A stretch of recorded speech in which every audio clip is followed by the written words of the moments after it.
how do you weigh their upside versus those flaws? And what is more important to you as a fan or as an analyst in what you want from a quarterback? There's no cut and dry like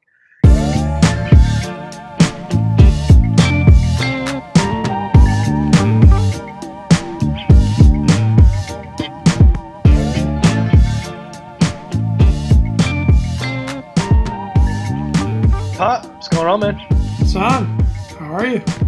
Doing good, doing good. Ready to get into a little bit of free agency here. Got some good stuff coming Love up. it. We're gonna do a little free agency preview. It's good to be back on the mic with the boy, you know? Good to be It's been a dialed little back in while. here a little bit. It's Been been a a little minute. while. It's been a minute. Pop was on a little bit of a sabbatical doing his thing, and I've That's been right. working like crazy. So thankfully we had some pre-recordeds in the tank to cover us. But we are back today, getting after it. So we're gonna do a little free agency preview. Before we start, quick recap on everything that has happened since we've last spoke to you. Zach Ertz, Washington Commander, just signed him, and Logan Zach Ertz, Logan 87 years Thomas. old. Yeah, Zach Ertz. Pop is very anti Zach Ertz. We'll get to that in a minute.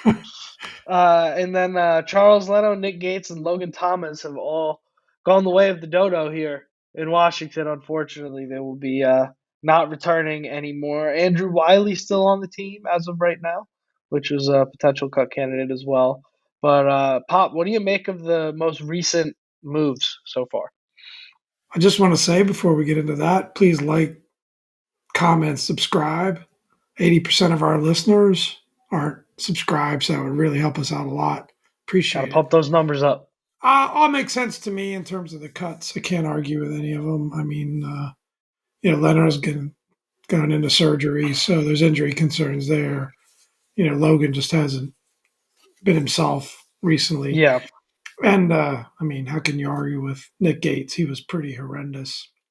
It is interesting with Wiley, but these guys are breaking down tape, right? They're breaking down tape. They're watching these guys. They're seeing a lot more than we are. So they got to have yeah, they have to have players to be able to roll out there. So JP Finley, I was listening to his pod, and he asked if there was any more cuts coming, and basically the comment from somebody inside the team was, well, there's not much left to do there. In other words, I think they've got to field the yeah, team. And then Zach Ertz, I mean, all kidding aside, it's hard for me to get too juiced about a 33-year-old tight end who hasn't done a whole lot in the last couple of years. But he has had some success with Cliff Kingsbury. If he can get himself healthy, I do think he's an upgrade from yeah. Logan Thomas, and he's solid. It's a solid addition, but he's not the Zach Ertz of 5 years ago. Let's not kid ourselves, Of right? course, I don't think anybody's going into that thinking that Logan Thomas, just for reference here, is 32. Mm-hmm. So kind of a lateral move in terms of age. And Zach Ertz had most of Better last year player. off with injury. Significantly better player. I mean, you said Logan wasn't himself. I'd argue I don't know who Logan ever was. I mean, he had a few good games in 2020 and a decent season, and then got injured, and then that was it. He was always a So converted quarterback, right? So it's like, yeah, it's just a yeah, just a, a liability at the position, frankly, especially when it came to blocking. And Ertz is a guy that I think you view as kind of an extension of your run game, almost 7-8 yards. He'll be good for that. That's about it. Don't expect the big down the field crazy plays from Zach Ertz at this point in his career.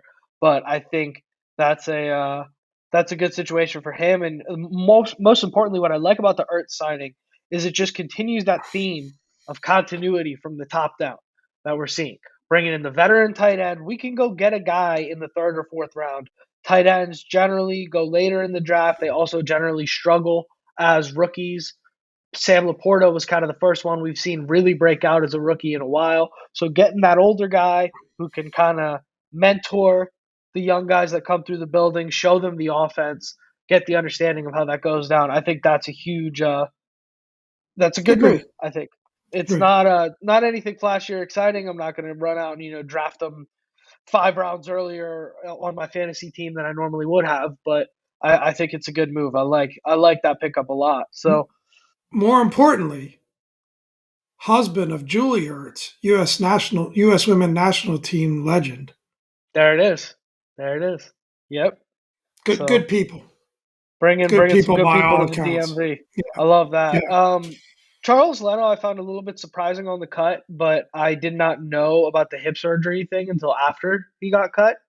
Um, you got to assume that was maybe intentional from the Leno camp to kind of keep that under wraps. But yeah, what does the market look like for a mediocre left tackle coming off a hip surgery? Who knows? I mean, that might be the end of Charles Leno. And I mean, Gates was just so awful that you're willing to eat a little bit of money terrible. to just get him off the roster, right? And that was just such a classic Rivera signing there. But so we've seen this. We're headed into free agency. We have more cap space than we thought. We have almost 100 million. I think we're like 90 something million, right? How Crazy. do you want to attack free agency? What's your general philosophy? Are you thinking big splash or are you thinking we stay medium? It's a loaded free agent class this year. Well, I really like what I heard from Logan Paulson, who is a great analyst for the team, and he said that he's obviously probably got some inside information. He knows, you know, Dan Quinn very well, and he's linked with the team. He And he can said at the least way, get educated guesses. so yeah, he said Yeah. he thinks the way they're going to attack it, which I really liked, was that they're going to attack it as if almost the draft isn't happening. So go into it trying to fill all the holes so that they can field the roster. And then when they get into the draft, it's not about reaching to fill a hole. It's about trying to, pick the best players available when they come out. Yeah. Maybe except for that number two pick, which, they know pretty much what the story is going to be with that. So I like that. So I think you're going to probably see a combination of both. It seems like from hearing them talk, they're not about the big splash, and there is a bit of the trust the process thing. I think we've got to keep in mind, and as we get into the quarterback discussion later in the pod, it's not really about next year. Next year is Yeah. more about, are we headed in the right direction? But anyone thinks that we're going to turn this thing around and suddenly be a playoff team, it could happen, but that's very unlikely, right? But what we want to see is that talent development headed in the right direction. And I'm sure they're going to try to compete, try to win. But so I think it's maybe it's a cop out answer, but I think you might see one or two big splashes. But generally, it's about filling those holes, and I think they're gonna favor youth and potential over those aging veterans that might be able to give you a quick hit. And I think if you see those aging veterans, it's likely to be a 1 year deal, kind of stopgap situation. Yeah.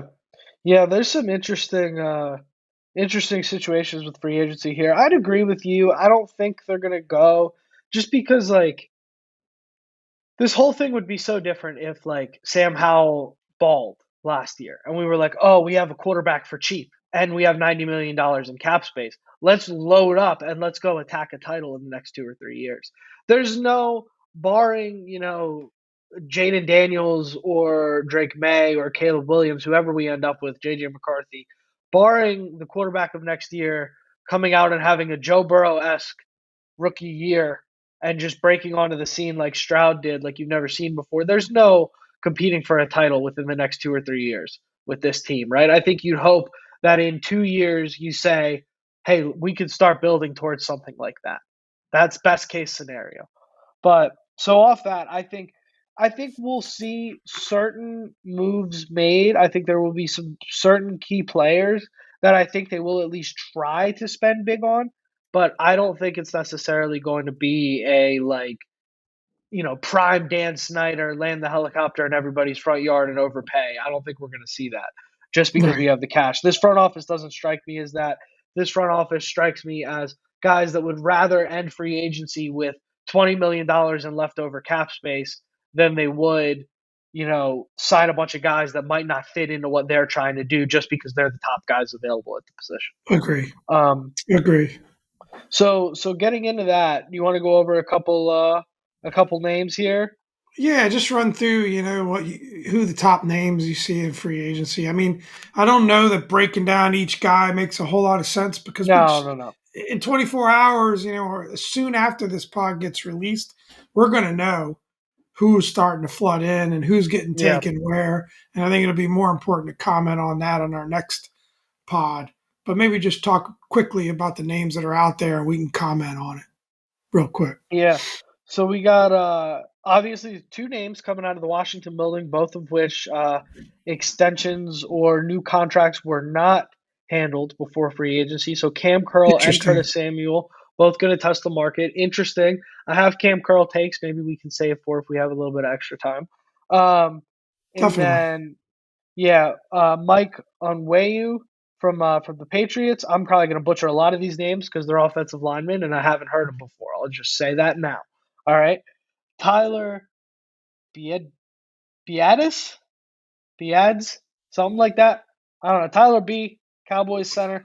Patrick Patrick Queen. That's a name that I know and that I would really like to see. Ravens linebacker coming in. You figure he's going to be the top paid linebacker this offseason for sure. You got Bryce Huff, defensive end from the Jets.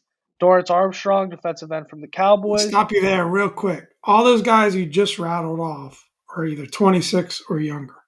Yeah. So that's in a So sense that kind of sweet spot or range which you'd like to see. So that's what's good about that group of guys.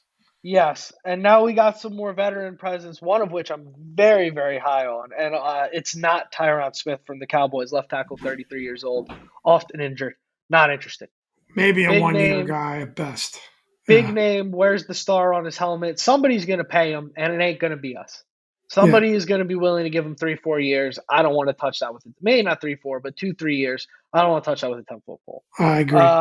And now another guy that I would actually really like to pay is Broncos safety Justin Simmons. He's 30, a little bit older, but I think with all the young defensive backs we have, I would rather start next season with him than Cam Curl, 30 ain't personally. bad.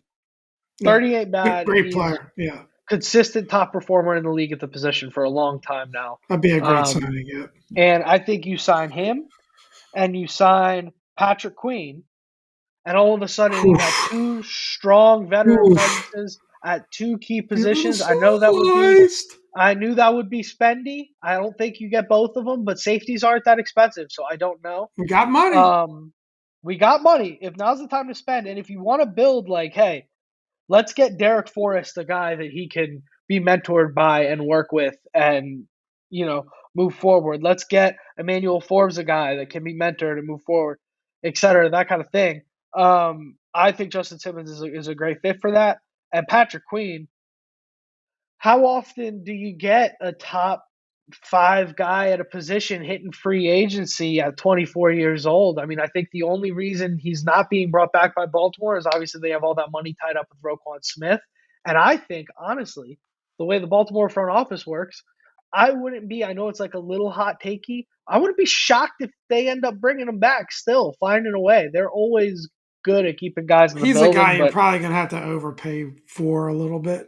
But I'm again, willing to do that with him. I feel the same. Like how much you pay a guy to me is not as important unless it creates a situation with your roster that you don't have flexibility. That's obviously not going to be the case for us for a long time. But the guy Right. can play. Sometimes you've got to stretch a little bit, and overpaying today might be underpaying in 2 or 3 years. And they've got to address offensive line. I know you're high on the two defensive guys. They've got to Yeah. figure out offensive line. They've got to plug some holes there. And that left tackle position is just a glaring hole at the moment. So it's going to be Yeah. interesting to see what they do there. And it's really risky going into the draft, figuring you can get a guy, unless they maybe package up, move up. That could happen. They could package some of those second and third rounders that they have to move up and go O lineman. That might be something that I'm just going to hot take predict right now. Yeah. That's But a the good draft is a long way away. But yeah, I mean they've got to plug some holes on our line for sure. Yeah, Give that's a us great your prediction, Pop. to wrap up this section. Give us your Cam Curl hot take. So I'm just man, Cam Curl is a guy that he's a good football player, right? Let's start there. He's a very good football player. I respect his game a lot. He's also just such a classic Ron Rivera guy. This is a somewhere between top 10 and top 15 in the league at his position. And this is a guy that we revered in the building like he's a top five guy. And at the end of the day, the productivity just does not, in terms of creating turnovers and making big plays, it just has not lined up. Even prior to this year, he's a ball hawk. He gets a lot of tackles. He's always around the ball, and I love that for him. But when you look at that safety position, when you look at the difference makers, he's not in that group. And so if somebody wants to go pay him like he's a difference maker, then he deserves it and go do it. And I hope he goes and makes a difference wherever he ends up. But I think we do not, I think it would be unreasonable and bordering on silly to pay him as such in Washington this year. Yeah, I think ultimately, I know we're going to keep repeating it. We always do this when there's a new regime. We talked about trusting Ron too. That's kind of funny Yeah. thinking years later, but I think ultimately these guys are breaking down tape. They're watching. They're figuring this out, and I got to Yeah. trust them. I do think Cam Curl is a very good player. I was pretty shocked, just as a little nugget, reading Bleacher Report's breakdown of free agency. They talked about Fuller and Curl. They actually have Kendall Fuller ranked their eighth best free agent on defense, and Cam Curl 19th. Yeah. I'd So just agree to with that. give you like in a perspective, we don't talk a lot about Kendall, but they have a perspective of he'd be much more valuable to retain. Although I think we do have a little bit more depth in terms of young potential at cornerback than we do at safety. But interesting, yeah, we'll see. I think it's really interesting and really telling that we've signed none of our free agents, Yeah. zero. Going into free agency, we have just come up with zero, and that really could end up being the end result. I'm not getting a great sense that any of these guys are coming back at this point. So, Yeah. I mean, and that is exactly what should happen on a 4-13 ball club that for some of these guys, I mean, look at Cam Curl, never had a winning record while they were a part of the roster. And I'm not, that's not Cam Curl's fault. Cam Curl contributed to the wins. He did not contribute to the losses as much. But like at a certain point, you have to look at this from an objective lens and say, yeah, it's probably better to just rather than like cling on to these guys who made some highlight reel plays in 2021 or 2022, but kind of fell off last year. It's better to just cut bait, start from scratch, put guys in that work in your system that you believe in that are not these carryovers from older systems that are going to be, oh, well, this is how we used to do it with coach before this. Like it's just there's dynamics to it that you just don't want to have to deal with. Um, agree.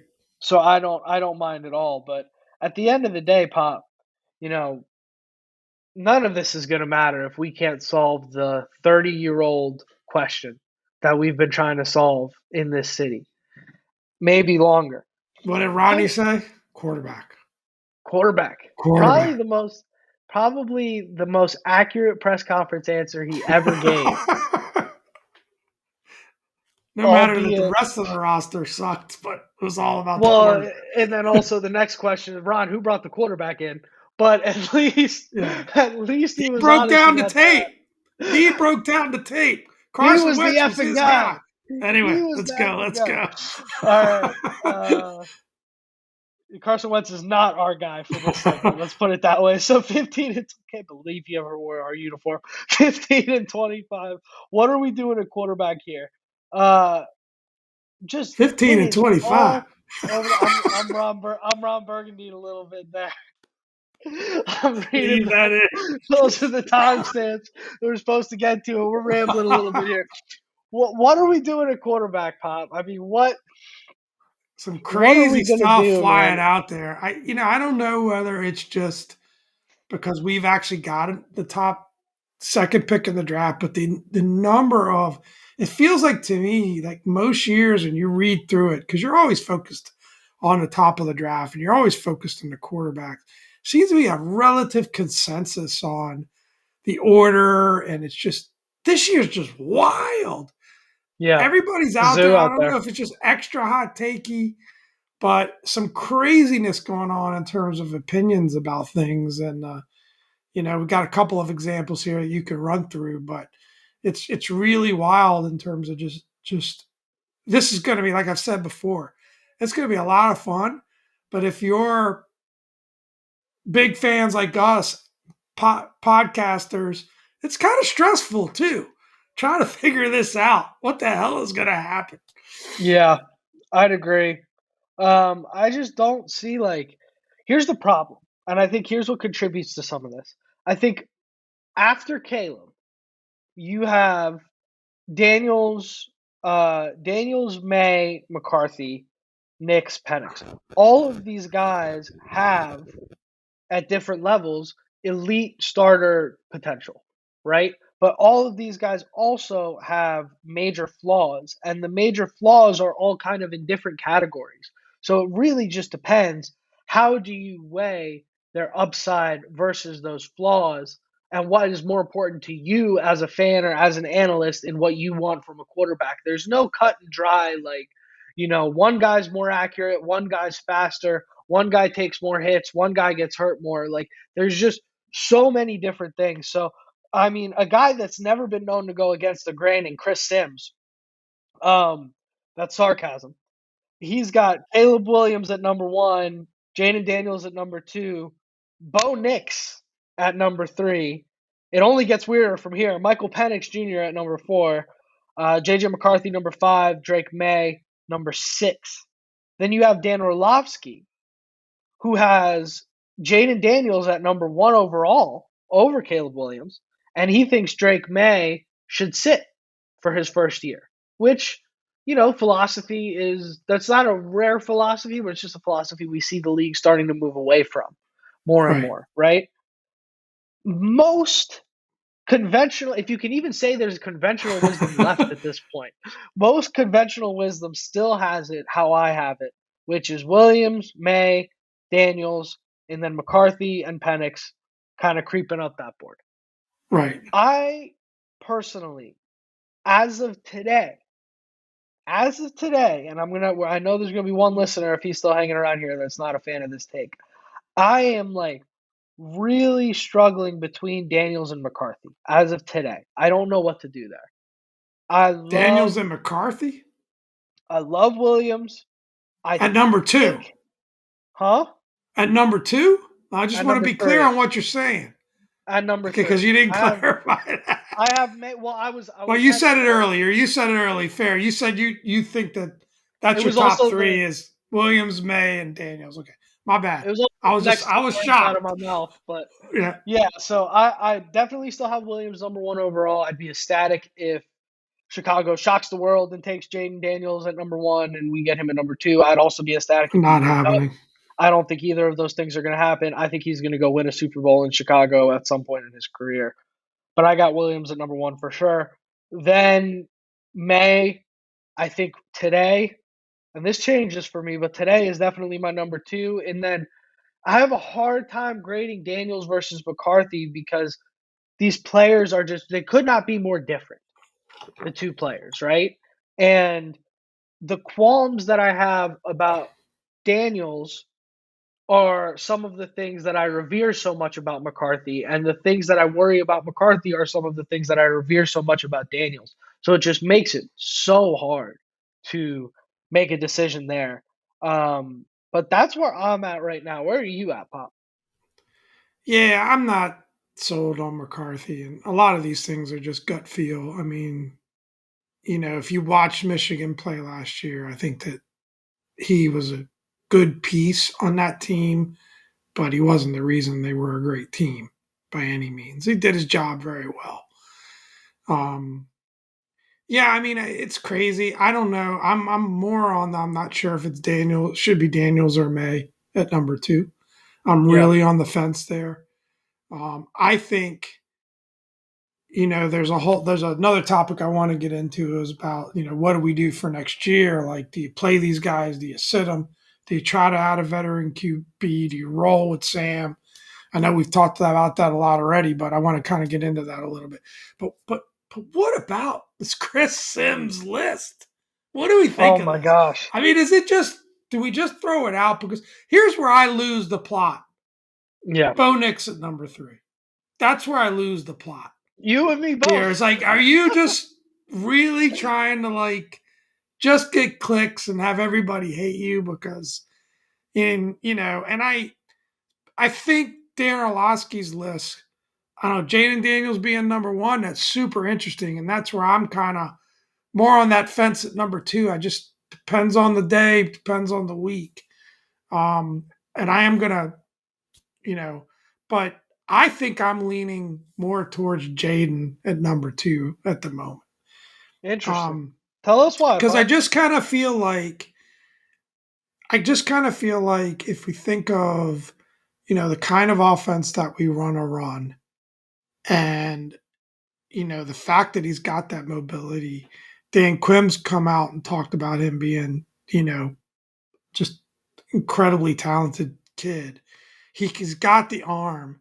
The only thing that you can knock him on, really, some people talk about, well, he's a one read guy, but I think that he's a guy. He reminds me of just those quarterbacks that if you're patient with him and you let him learn, and that big jump that he made, between his last year and this year, if we're patient with him, we build around him, we don't make the offense all about him, his potential is incredible with that Yeah. speed and the arm that he has. For me, and I think I don't think he's going to surpass Caleb Williams at number one. But Dan Orlovsky, I think he's got some hot takes at times, but I think he tries to get it right. I don't think it's all about the hot take. I think he's genuinely looking at it going, this is who I like. And I don't know. I mean, it's close. I'm going to say that it's close. But, I think Chris Sims is just a bit out to lunch with Yeah. his list. After you get off to number two, I'm cool with Williams, obviously. I'm cool with Daniels, but then I just don't understand after that. So Yeah. I mean, this is the guy that had Zach Wilson above Trevor Lawrence because he did a spinny throw in his shorts in the middle of an air right, conditioned gym with nobody else there. right. I don't Chris Sims. I completely throw that list out. I'm uninterested. I think this is the I time of agree. year. I've been talking with some friends about it. This is the time of year where like people just go wild with their hot takes because nobody's gonna remember next year, and if they do, it'll just be some like the percentage of people who remember and then knock your credibility for it is so much smaller than the percentage of people that will react to it every year. So people just come out and go wild with it, and I don't really care about a guy like Well, the Chris Sims. reality is, I mean, even if you just think of the top three or four, how many of these guys are going to hit? We talked about it being a 50-50 kind of proposition. So, yeah, Yeah, I mean, it's like predicting the weather, right? So, but I got a question for you. Okay. So we talked about these young guys, whether it's Daniels or whether it's May, most likely scenarios are going to be one of those two guys. Do you play them year one? Do you think we need to go out and get a veteran QB that should start, let these guys sit? Do you just think we should get, we already talked about we want to draft a quarterback at second, so we won't go there. But what do you think we should do in terms of, should we play him in year one? Do we need that veteran quarterback to be either a mentor or, or start potentially initially as a bridge? I mean, interesting names out there, right? There's Jacoby Brissett. Kirk isn't going to come into a situation like that. So I think in our Kirk's a Falcon. scenario, Kirk's not happening. Ryan Tannehill's been talked about, believe it or not. Ugh. You know, so like, I mean, should we bring someone like that back? Minshew is a free agent. Like, Yeah, do we need a bridge guy? Is my question for you, quickly. I'd love to have one available, and this is where the Howell thing gets tricky, man. But I'd love to have one available. I'm not going to talk anything about that. Don't worry. But I'd love to have one I got a quick available. take on it. I got a quick I'd take love. on it, but I'm gonna let you I, finish first. I'd love to have one available just for the sake of like what we had Jacoby be for Howell last year. I think we need that. If you're going to bring in a young quarterback, I think you need a Ryan Tannehill or a Gardner Minshew or somebody who's been in the league for a long time, knows how to carry themselves as a starting quarterback, knows how to handle things in and out of the locker room, that kind of thing. I think I would be into that. I would like to bring in some kind of vet. Maybe it's a Mitchell Trubisky. That's another name that's kind of being tossed Yeah, around. Maybe it's something like that. I was actually going to say Gardner Minshew, but I didn't know whether or not he was a free agent. So that would be that'd be my first choice out of those guys. But he's I also think probably he's the most starting. I expensive. think he's starting somewhere next year, though. Interesting. But I think for me, and to wrap this up, at least for me, is that I think I go back to what I said about what is next year all about, and next year is all about development. Next year is about, and why would you give away unless they just don't like um, Sam, which is possible. They could have watched the tape. And they could just say this guy doesn't have it right. He's not going to be the guy. Yeah. But I think from my perspective, I saw a lot of good from Sam. We broke that down plenty in previous pods. Go listen. That I just think that why not keep two young quarterbacks? I think Sam's a guy that can be a bit of a bridge, and maybe even if he's not, even if that crashes and burns, who cares? You need a young quarterback to build on. Getting somebody that's in their late 20s, early 30s, and then the draft pick's a bust, we're no better off.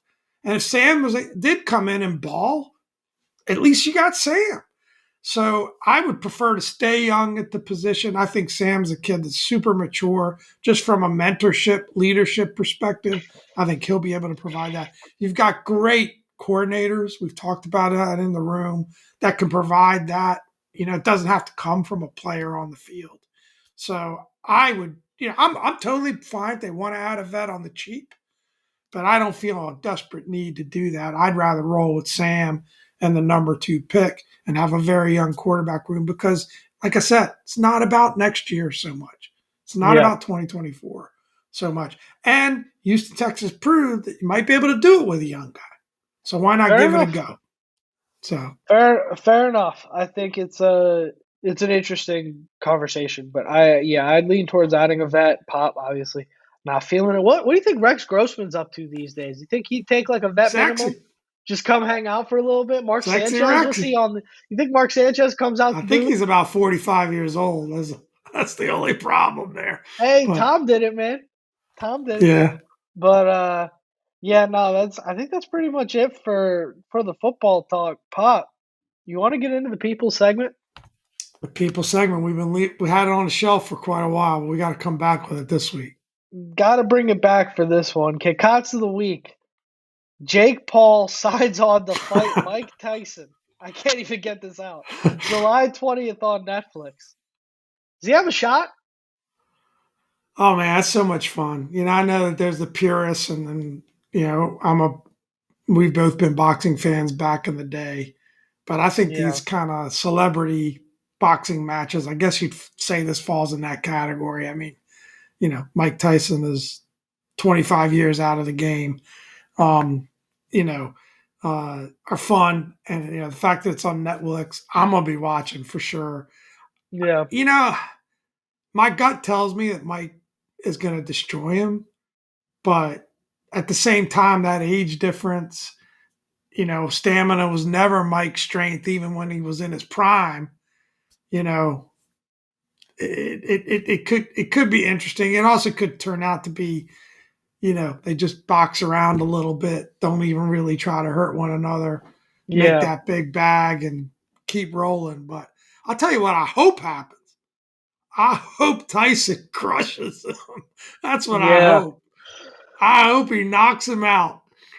I don't know, man. I think Iron Mike. Here's the thing I think you're playing with when you bring Mike into the ring, right? Because I think that's the plan. I think what you said is the plan. I think it's very Right. much like the Mayweather thing, where it's like, yeah, let's go out here, let's pretend like we're fighting, and let's get our check, right? And I think Mike thinks that that's the plan right now.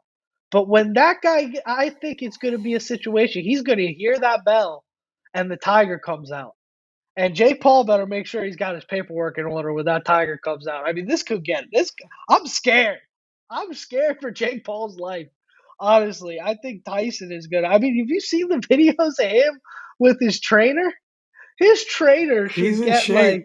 I mean, I he's mean, in shape for a 57, 58 year old, but, not being far from that age myself, I think that, and I'm one that I could probably lose a couple pounds, but I try to stay in good shape. I've always, worked out a lot and tried to stay in shape. And I would like to think that if I was pushing it and I really trained, that, not that I would get in a boxing ring, but that I could still play basketball or maybe soccer pretty well.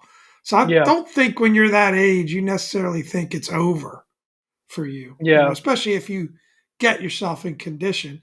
But I just think the thing I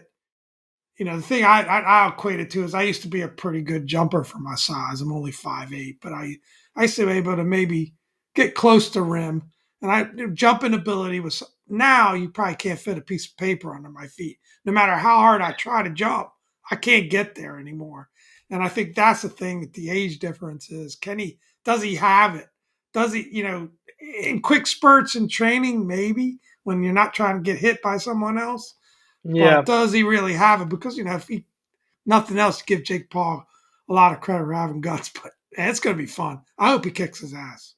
That's what I I hope. mean, if you're like, I mean, Mike Tyson is just a guy that you talk about right now. Like, would you take a shot to the ribs from Mike Tyson for $5 million? And like, not to like, divulge too much personal information about either of us, but I think $5 million would be pretty life changing money for the program Uh here. huh. And I don't think either of us are taking that shot to the ribs. I mean, this dude is an animal. Like, do we forget? 60 years old or not, you take one crack from this guy. I mean, Jake Paul has never taken a hit like what this guy develops. And Jake Paul has made a career off of fighting guys that are kind of past their prime and not really in fighting shape and stuff like that. Don't get me wrong, he kicked my ass. I'm not a boxer though. Mike Yeah, I mean, you've Tyson, got a guy that at the end of the day, regardless of his age, Mike Tyson's a professional boxer. yeah, He's a retired professional boxer, but he's a professional boxer. That muscle memory, those instincts, and if he catches them, it's over. yeah. And I'm not sure it's the same the other way around. Like if Paul will have to do it with cumulative things, but anyway, it should be fun. Not to spend an hour breaking down this match. We'll have plenty of time for that. But what You do know you what I what do you want to want to see? happen? What do you want to happen? I made my Just about opinion to though. tell you. You know what I want to see? I want to see Jake. You know how people walk out with the celebrities? Right. I want to see Jake walk out with the dude who got his ass whooped by Mike on the airplane a couple of years ago. That's what I want to see. I want to see Jake bring Mike that won't guy even out. remember him. I know, but I think that would be hilarious. But yeah, I mean, I want Mike Tyson to. I mean, I don't want this fight to last more than a minute and a half. I'd be perfectly happy with that. Um, I don't have much taste for the Paul brothers. I'd be just fine with Mike Tyson taking care of that guy. Just fine with that. And yeah, we could talk about it all day. I think we wrap it up for today. But man, what a funny timeline we lived in. I mean, thousands of years of humans on this earth, and we get to live at the same time as a YouTuber fighting Mike Tyson. What a time to Hey, be I think alive, it's fun. guys. I think it's fun. I I think so know too. old school guys, purists, but hey, I mean, they're gonna make a ton of money from. They're doing it in Jerry World. I mean, enough said. There's gonna be so much hype. It's gonna be so over. It's gonna be the most overhyped event, perhaps in Yeah. sports history. Yep. It's Smart. gonna be It's great. smart. I can't wait. I'll be Yeah. there. I tell you what, you don't have to wonder where I'll be on July 20th. I'll be there. Oh man, good stuff today, Pop. What do you say we wrap this thing up, man, and Let's give the do it. people a good episode here, guys? If you're still with us, don't forget to like, comment, subscribe, and without further ado, I've been Dom. This is Pop. Have a good week, everybody.